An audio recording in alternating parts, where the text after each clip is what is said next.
Hello friends, welcome to my channel ADMA always dedicated to meaning.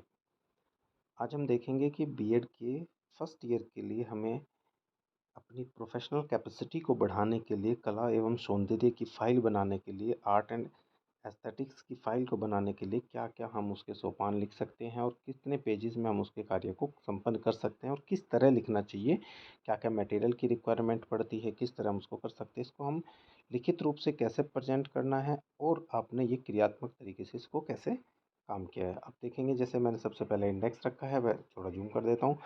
हमने सबसे पहले topic लिखे कि क्या क्या रखेंगे। हम पेपर कटिंग रखते हैं, उसके बाद पोर्ट डेकोरेशन रख सकते हैं, वॉल हैंगिंग, फ्लावर मेकिंग, ठीक है। उसके बाद में नेफिंग रख सकते हैं, हम स्टिचिंग रख सकते हैं, एम्ब्रॉयडरी रख सकते हैं, पोस्टर बनाना, रंगोली बनाना और वेस्ट मटेरियल से कुछ भी बना सकते हैं। सबसे पहले हम देखते हैं प्रस्तावना, आमुख जिसको बोलते हैं हम, इंट्रोडक्शन।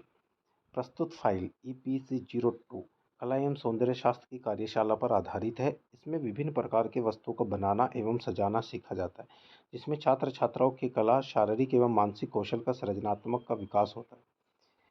मैं अपने संस्थान की प्राचार्य एवं समस्त प्रवक्ताओं का भी आभार प्रकट करती हूँ, जो भी जैसा भी आप चाहे, जिन्होंने हमें इस कार्यशाला के तहत विभिन्न प्रकार की वस्तुएं बनाने के लिए प्रोत्साहन दिया। सबसे पहले तो हम धन्यवाद देना चाहेंगे, मार्गदर्शन किया। ये एक तरह से हम उनको, जैसे अपनी कोई भी बुक आप ओपन करते हैं तो उसमें ग्रीटिंग्स दे रहते हैं कि ये किसको डेडिकेटेड है। कोई भी बुक आप देख लीजिए, उसी तरह से इस फाइल को भी बनाते हुए हम ये सारे काम को ऊपर एक पर प्रस्तुत करेंगे कि इस फाइल में मेरा लेखन को पूर्ण करने के लिए मैं अपने गुरुजनों, माता पिता, दोस्तों, भाई बहनों, सहपाठियों, मित्रों, सबका धन्यवाद करता हूँ, आभार प्रकट करता हूँ। एक एक तरह से दूसरे का। अब यह है प्रस्तावना, कला एवं सौंदर्य। अब इसमें हम कैसे करते हैं, कला के विषय में बताएंगे। कला कला तो सही बताए तो कला की डेफिनेशन देना, मतलब इट इज़ ए पुराने समय से, सिंस, मतलब हिस्ट्री, जब हम शुरुआत करते हैं पुरातत्व काल से, पुरातत्व विभाग वाले जो भी खोजते हैं, वो कला की तो चीज़ें हैं। उससे ही हमने देख पाए है कि हमारा समाज किस तरह प्रोन्नति करता हुआ आज यहाँ तक पहुँचा है। तो कला का क्षेत्र तो बहुत व्यापक है, बट हाँ, उसको हम फिर भी थोड़ा सा हम यहाँ देख पाएंगे तो लिख पाएंगे कि कला शब्द इतना व्याप्त है कि विभिन्न विद्वानों की परिभाषा केवल एक विशेष पक्ष को छूकर रह जाती है। बिल्कुल सही है। भारतीय परंपरा के अनुसार कला उन सारी क्रियाओं को कहते हैं जिसमें कौशल अपेक्षित है। कला एक प्रकार की कृत्रिम निर्माण है जिसमें शारीरिक एवं मानसिक कौशल का प्रयोग होता है। बिल्कुल बहुत छोटी सी बात कही है, बट फिर भी बहुत सार्थक बात है। उसके बाद हम परिभाषा देंगे कि इसकी परिभाषा क्या है। अभिव्यक्ति ही कुशल शक्ति को पाता है, कुशल शक्ति हो जाता है। कला शब्द का प्रयोग सबसे पहले भारत के नाट्यशास्त्र से ही मिलता है। यूरोपीय साहित्य में भी कला शब्द का प्रयोग शारीरिक और मानसिक कौशल के लिए अधिकतर हुआ है। वहाँ प्रकृति में कला का कार्य भिन्न पाया गया है, माना गया है। प्रकृति, सृष्टि और कला तीनों भिन्न वस्तु हैं। कला और विज्ञान में भी अंतर माना जाता है। विज्ञान में ज्ञान तथा कला में कौशल की प्रधानता है। मतलब हम प्रस्तावना लिख रहे कला के विषय में, आप पढ़ो। कौशल पूर्ण मान कर जो मानवीय कार्य को जो कला की संज्ञा दी जाती है, वर्तमान समय में काल के मानविकी के अंतर्गत रखा गया है, जिसे इतिहास, साहित्य, दर्शन, भाषा, विज्ञान आदि भी आते हैं। पाश्चात्य जगत में कला के दो भेद किए गए हैं, उपयोगी कला और ललित कलाएं। आधुनिक कला में कोरियोग्राफी, विज्ञापन आदि है। परंपरागत कला में चित्रकला, संगीत, काव्य, श्रव्य, रंगमंच तथा मूर्ति कला आदि सम्मिलित है। उपरोक्त कलाओं के निम्न प्रकार का वर्गीकृत, हमने उसका वर्गीकृत देखा कि किस तरह कर सकते हैं। उसको साहित्य के प्रमाण पर रख सकते हैं, विज्ञापन कर सकते हैं, पाक कला, मीडिया कला, दृश्य कला। इस तरह से आप देख सकते हैं कि इस तरह से आपने उसको कला को वर्गीकृत कर सकते हैं। कुछ कलाओं में दृश्य और निष्पादन निष्पादन दोनों कलाओं के बीच में निहित होते हैं, जैसे फिल्म। अरे मतलब दृश्य श्रव्य देखा जाए एक तरह, दोनों, वो भी कला का एक प्रारूप है। मूवी दिखाना भी एक कला है, वो वहाँ भी चित्रकार ही है, वहाँ भी कलाकार है जो अपनी कला का प्रदर्शन करते हैं। आज के जीवन में हमारा कला का क्या महत्व है। कला को अगर देखा जाए, कला को सीखने के लिए सत्यम शिवम सौंदर्य, सत्यम शिवम सौंदर्यम से समन्वित करती है। मतलब बुद्धि की, आत्मा का स्वरूप झलकता है। कला उस क्षितिज की भांति है जिसका कोई छोर नहीं। मतलब इतनी विशाल है, इतनी विस्तृत है कि इसमें अपने आप में पूरा ब्रह्मांड समाया हुआ है। तो मैं इसको कैसे, कला को मनुष्य अपने भावों की अभिव्यक्ति करता है, कुछ भी कर सकता है। जैसे प्लेटो ने एक डेफिनेशन दी है तो वो आप देख सकते हैं। प्लेटो ने कहा है, कला सत्य की अनुकृति है। कला में ऐसी शक्ति होनी चाहिए कि वह लोगों को संकीर्ण सीमाओं से ऊपर उठाकर उसे ऐसे ऊंचे स्थान पर पहुंचा दे जहां पर मनुष्य केवल मनुष्य रह जाता है, मनुष्य केवल मनुष्य रह जाता है। कला व्यक्ति के मन को विस्तृत कर देती है और व्यक्ति को सबसे निकालकर वासुदेव कुटुंबकम से जोड़ देती है। यह कला ही है जिसमें मानव मन से संवेदनाएं उभारने, चिंतन मोड़ने और अभिरुचि को देने में अद्भुत क्षमता है। मतलब इस तरह आपने बहुत सारे वो है, आप अपनी पुस्तक में देखें तो कला के बारे में मतलब आप क्या इतनी डेफिनेशन दे सकते हैं। आप गूगल पे डालो, कोई भी एक डेफिनेशन है उसको आप यहाँ पे लिख दीजिए। फाइल बनाने का मतलब क्या होता है, दो काम है। देखो, फाइल बनाने से हम दो चीज़ें देखते हैं। एक, सबसे पहला मुख्य काम ये होता है भाई कि हमें ये फाइल कॉलेज में जमा करनी है। हमें अपने बीएड को कंप्लीट करने के लिए ये जो फाइल प्रोजेक्ट है ये हमें जमा करना होता है। इस फाइल को बनाने के लिए आदमी दो तरीक़ों का प्रयोग करता है। सबसे पहले तो जैसे कॉलेज वाले क्या करते हैं, सभी लोगों को, जैसे हम लोग क्या करते हैं, सभी बच्चों को एकदम इकट्ठा कर लेते हैं, ठीक है, लेके चलते हैं, उनके कंपटीशन कराते हैं। भाई तुम अपना कला में ये बताओ, सभी लड़के लड़के आ जाते हैं। उन सभी लड़की लड़कियों को हम कहते हैं कि बेटा आप लोग ये करो। इस तरह से आप कोई भी कला के क्षेत्र में आप किसी भी तरीके की कलाकृति बना के लाओ। तो वो बच्चे क्या करते हैं, सभी अपनी कलाकृति बना के लेके आते हैं। कोई पोस्टर बना के लेके आ रहा है, कोई वेस्ट मटेरियल से बना के लेके आ रहा है, वो भांति भांति की चीज़ें लेके आते हैं। उसी चीज़ को, उसी कार्य को जो उन्होंने किया है, जो कार्य जो मिलजुल के किया है, जो सहयोग करके लिया, अपने सहपाठियों का सहयोग से बनाया, उसी कार्य को हम क्या करते हैं कि उस कार्य को हम बोलते हैं कि अब आप इसको फाइल बना लीजिए। तो इससे क्या होता है कि जो उन्होंने जीवन में लर्निंग बाय डूइंग, जो एक आप बोलते हैं विधि है सीखने की, उस विधि के द्वारा वे लोग सारे काम करके और लर्निंग बाय डूइंग करके उसको यहाँ पे उकेर देते हैं अपने शब्दों में, और ये फाइल बन जाती है। मतलब यही है कि आप लर्निंग बाय डूइंग कार्य करके करो, या फिर आप किसी भी तरीके से आप अपनी फाइल को पूर्ण करो। तो सौंदर्य शास्त्र के बारे में लिखा है, आपको पता ही है सौंदर्य शास्त्र क्या है, जहाँ पे संवेदनात्मक, भावनात्मक गुण, धर्म और मूल्यों के विषय में बताया जाता है। कला, संस्कृति और प्रकृति का प्रतिअंकन ही सौंदर्य शास्त्र है। एक्चुअल में देखा जाए तो सौंदर्य शास्त्र दर्शन शास्त्र का ही एक अंग है। इसे सौंदर्य मीमांसा एवं अनन्य मीमांसक कृतियों, रचनाओं आदि से अभिव्यक्त शास्त्र है। इसमें कलात्मक कृतियों, रचनाओं आदि से अभिव्यक्ति होने वाला या उनमें निहित होने वाला सौंदर्य का तात्विक, दार्शनिक और भागवी विवेचन होता है। किसी सुंदर वस्तु को देखकर आप कोई भी चीज़ देखते हो, आपको एक आनंदी अनुभूति होती है। जैसे जनरली आपने देखा होगा जो मेडिटेशन वाले पॉइंट्स होते हैं, जो मेडिटेशंस वाले लोग होते हैं, वो मेडिटेशन जब करते हैं तो वो उनके सामने एक अमूर्त रूप होता है, एक अमूर्त चीज़ें होती हैं। वो उसको मन में सोच के उस प्रकाश के छोर पे जाके वो उस चीज़ का करते हैं और उसको आनंद की अनुभूति होती है। या फिर आप कह सकते हैं, आपने कोई भी चीज़ें देखी, आप कहीं म्यूजियम में गए, आपने कोई कलाकृति देखी, आप बोलेंगे अरे वाह क्या सुंदर कलाकृति। आपने कोई पेंटिंग देखी, बहुत खूबसूरत पेंटिंग, आप बोलेंगे यार क्या बनाने वाला, क्या चित्रकारी है। तो इसी तरह से ये सारी चीज़ें इसमें दार्शनिक और मानवीय विवेचन होता है। अनुभूतियों के साथ उसका समन्वयन और उसका अन्य अनुभूतियों के साथ उसका समन्वय स्थापित करना एक मुख्य उद्देश्य है। ठीक है, देखा जाए तो ज्ञान के दायरे में अगर हम बातें करें, प्रश्नों की विवेचना करें, जिसमें एस्थेटिक्स की आपूर्ति हुई है, मतलब सौंदर्य की आपूर्ति हुई है, उसके साथ ही प्रकृति, कला और साहित्य में संबंधित शास्त्रीय सौंदर्य शास्त्र का दृष्टिकोण विकसित हुआ है।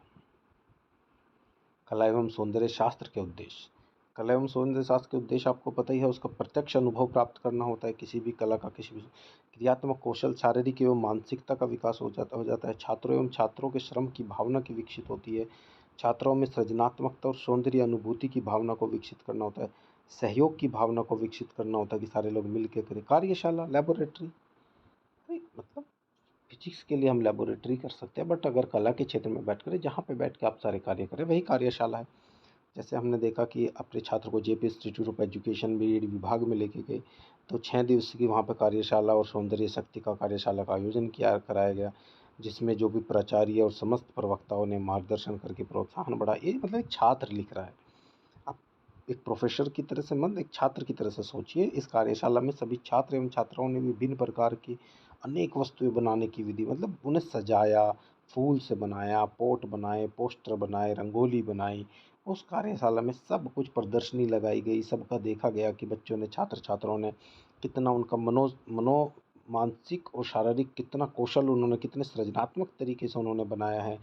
यह हमने बेसिकली जाना लास्ट में कि साधारण वस्तु को भी अगर सूझ-बूझ से सृजनात्मक तरीके से, रचनात्मक तरीके से उसमें उसको किया जाए तो वो बहुत आकर्षक बन जाती है। और इन सभी कार्यों को करने के लिए सहयोग की आवश्यकता है और इस बात का ये ज्ञान प्राप्त हो। मतलब कार्यशाला से हमें बेसिकली क्या पता लगता है? जब मिल-जुल के काम करते हैं तो कार्यशाला से यही समझ में आता है कि भाई मिल-जुल के काम करो और सहयोग से ही सारे काम होते हैं। पाठ की साज सज्जा, भाई इसमें हम क्या है, 2 उद्देश्य हैं। हम इसको पाठ कैसे, क्रियात्मक कौशल का विकास करना और सहयोग की भावना को विकसित करना। आवश्यक सामग्री, अगर पॉट बनाना है हमें, पार्डन सॉरी, पॉट की, अगर हमें किसी पॉट की डेकोरेशन करनी है तो क्या करना है, पॉट प्राइमर चाहिए आपको। मतलब अब देखो, आपको एक पॉट बनाना है, आप पॉट को कैसे सजा सकते हो? सिंपल है, फूल पत्ती लगा सके सजा सकते हो, मोती लगा सकते हो, शीशे लगा सकते हो, क्ले लगा सकते हो, कलर लगा सकते हो, ब्रश चाहिए आपको, जो जो सामग्री चाहिए। कैसे विधि करेंगे? बहुत सिंपल है। सबसे पहले पॉट लेंगे, पानी में घोल के मिट्टी धूप में सुखा लेंगे, उस पर कलर डालेंगे, फिर उसके बाद में उसकी बॉर्डर बनाएंगे। मतलब जिस तरह से आप कर सकते हैं, उसमें रंग आपने शीशे चिपका दिए, कुछ भी आप एक सुंदर पॉट अपने घर में खरीद के लाते हैं, उसको आप बना भी सकते हो। वही चीज़ें तो हमने इस कला की फाइल में बताया है, कला एवं सौंदर्य की फाइल में यही तो बताना है कि जो रचनात्मक और सृजनात्मक तरीके से हम लोगों ने काम किया, वह कितना कौशलतापूर्वक किया है। वही काम हमें आपको बताना है, वही दर्शाना है। तो आप लिख सकते हैं कि आपने किस तरह से पॉट को पूरी तरह से सुसज्जित किया। अब आपको पता है, फूल आरकंडी व जो भी आपको बनाना है मोजे के, जिस तरह से भी बनाना है, आरकंडी लाल पीला गुलाबी रंग के मोजे के कपड़े, रुई, लोहे, पतले तार, हरे रंग की पान पराग, रंग बिरंगे तार झंडियों के लिए। मतलब क्या है, एक छोटे छोटे कपड़े लिए, काट लिया, टुकड़े किनारे से पेन से रिफिल की सहायता से मोड़ लिया, उसको लपेटते हुए आरंडी के सभी टुकड़ों को एक करके पराग के किनारे धागों की सहायता से तोड़ लिया। मतलब ये मुझे लग रहा है जो देख रहे हैं लड़के लड़कियां, उनको पता है कि आप इसको कैसे बना सकते हैं। लड़की खास तौर से इस चीज़ में बहुत उन्नत होती हैं, वो बड़े अच्छे तरीके से इस तरह से कार्य, बुनाई कढ़ाई का सब लोग कर लेते हैं कि किस तरह से फूल और डंडी के ऊपर हरे रंग का लगा के कलर, कोई भी आप अपने अनुसार फूल के नीचे उसमें मोजे को मोड़ सकते हैं। रंगोली, मतलब इसमें मैं क्या ही बताऊँ आपको, तो इसके विषय में लड़कियों को पारंगत हासिल है। भैया आप देख लीजिए, हमारे घर में हमारी माताएं बहनें हैं, वो भी एक त्यौहार आता है तो बड़ी अच्छी रंगोली घर पे बना देती हैं। इस तरह से आप भी देख रहे होंगे, जितने लड़के लड़की इस वीडियो को देख रहे हैं, मुझे पता है भाई लड़के हो सकता है रंगोली ना बनाएं, मतलब सभी ऐसे नहीं होते, कुछ उनमें भी कलाकार होते हैं, बड़े अच्छे अच्छे कलाकार लड़के हैं। लड़कियां मैक्सिमम नंबर में, ये उनके अंदर एक कला है, ये उनके अंदर भाव है, वो अपने हाथों की कला से प्रयोग करते हैं, रंगों का प्रयोग करते हैं बड़े सुसज्जित तरीके से। ड्राइंग शीट पे भी बनाना है तो ड्राइंग शीट पे अगर घर के सामने देखोगे तो कोई भी रंगोली आप बोल सकते हो। किसी भी तरह आपने दिवाली, होली, कोई भी त्योहार देखा होगा, नवरात्रे वगैरह देखे होंगे, सब में बहुत अच्छे तरीके से रंगोली बनाई जाती है। और भाई आर्ट में भी आप देखना होगा, आपने देखा होगा आलेखन विधि जिसको बोलते हैं, वो आलेखन भी आप एक पेपर शीट पे कर सकते हो। आजकल तो रंग आ गए तो ज़मीन पे भी कर सकते हो। तो लड़कों के लिए बड़ी अच्छी सुविधा मार्केट में है कि वो बने बनाए आते हैं, तो भैया बने बनाए लो, रखो, ऊपर से कलर डालो, बन के तैयार हो जाता है। ऐसे कार्य, मतलब ये तो आप देख सकते हैं कि आपको क्या क्या चीज़ें उसमें चाहिए बनाने के लिए।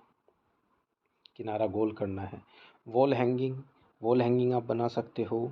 उससे आपको क्या मिलेगा, उसमें सृजनात्मक आपको, मतलब क्रिएटिविटी आपकी चेक हो रही है, आपकी क्रिएटिविटी चेक हो रही है, आपकी ये देखा जाता है कि आपकी, आपके हाथ में सफाई कितनी है, कितने अच्छे से काम कर रहे हो आप। और इनफैक्ट जब आप उसको करते हो, जो आपको उसको प्रत्यक्ष अनुभव प्राप्त कर रहे हो बनाते हुए, तो वो सारी चीज़ें हैं। क्या क्या चाहिए आपको, आप देख सकते हो। एक वॉल हैंगिंग के लिए आपको ग्लू चाहिए, फैब्रिक कलर, लाल गुलाबी पीला, आइसक्रीम चम्मच की स्टिक चाहिए, किस तरह से चाहिए, कुछ नग चाहिए अगर बनाने हो। कोई लोग थ्रेड का भी बनाते हैं वॉल हैंगिंग, आपने देखोगे वो थ्रेड के जो बनते रहते हैं उस तरह से भी बनाते हैं वॉल हैंगिंग। लकड़ी का भी बना देते हैं वॉल हैंगिंग्स, छोटी छोटी बेल्स ला के बना देते हैं। इस तरह से घर में, स्कूलों में, जैसे हमने देखा हमारे स्कूल में, हमारे कॉलेज में सॉरी, बहुत सारी लड़कियां इतने अच्छे अच्छे सुंदर सुंदर वॉल हैंगिंग्स लाई, सब ने क्लासरूम में अलग अलग, कोई चाइनीज़ बेल बना के ला रही हैं, किस तरह से उन्होंने बना, तो बहुत सुंदर तरीके से बहुत सामंजस्य बैठा के चीज़ों का तो इस तरह से उन्होंने बनाया। सर्वप्रथम एक कपड़े कैंची की तरह से उसको काट ले, सुई की सहायता से मतलब ये बहुत सिंपल है, इसको आप अपनी भाषा में लिख दीजिए। ये तो मैं आपको दिखा रहा हूँ कि किस तरह से चीज़ों को हम उसमें लिख सकते हैं। एप्रन बहुत सिंपल, एप्रन आपको पता है कैसे बनाना है। एप्रन का काम क्या होता है, आप ये सारी चीज़ें जानते हैं। एप्रन का काम क्या होता है भाई, आप कहीं काम कर रहे हैं, आप किसी चित्रकारी में लगे हैं तो आपने ऊपर को पहन लिया, आप किचन में काम कर रहे हैं तब आपने ऊपर को पहन लिया। आप कोई भी ऐसा काम जिसमें आपके वस्त्र थोड़े से गीले गंदे होने की संभावना है, उसको पहन के आप काम कर सकते हैं। चाहे वो मैकेनिक भी हो सकता है, वो एक हाउसवाइफ भी हो सकती है, वो एक कामकाजी महिला भी हो सकती है, वो एक छात्र भी हो सकता है, वो एक अध्यापक भी हो सकता है। कोई भी व्यक्ति जो अपने कार्य में इस तरह से लीन है कि उसको अपने वस्त्रों का भी ज्ञान नहीं है कि वो गंदे होंगे कि सही साफ रहेंगे, तो वो इस एप्रन को पहन सकता है। इसके लिए क्या चाहिए, कपड़ा चाहिए, कैंची चाहिए, काट के सुई की सहायता से सील के इस तरह से आप उसको बना सकते हैं। इस तरह से मेरा आज की वीडियो में ये बताने का मतलब था, जब आप इस फाइल को बना रहे हो तो इस फाइल में आपको क्या क्या किस तरीके से कितने पक्ष को आप रख के इस फाइल को आप बना सकते हैं प्रश्न कला एवं सौंदर्य के पार्ट में। ये देखिए, ये इतने टॉपिक आप इनका थोड़ा सा नोट बना लीजिए, और वो बहुत सारे ऐसे टॉपिक हैं जो आप बना सकते हैं। जब आपको E702 की फाइल को जमा करना हो, आर्ट कला एवं सौंदर्य, आर्ट एवं एस्थेटिक्स, तो आप इस तरह से फाइल को बना के प्रयोग में ला सकते हैं। Thank you for watching the video. Please do subscribe and share the video. Thank you very much.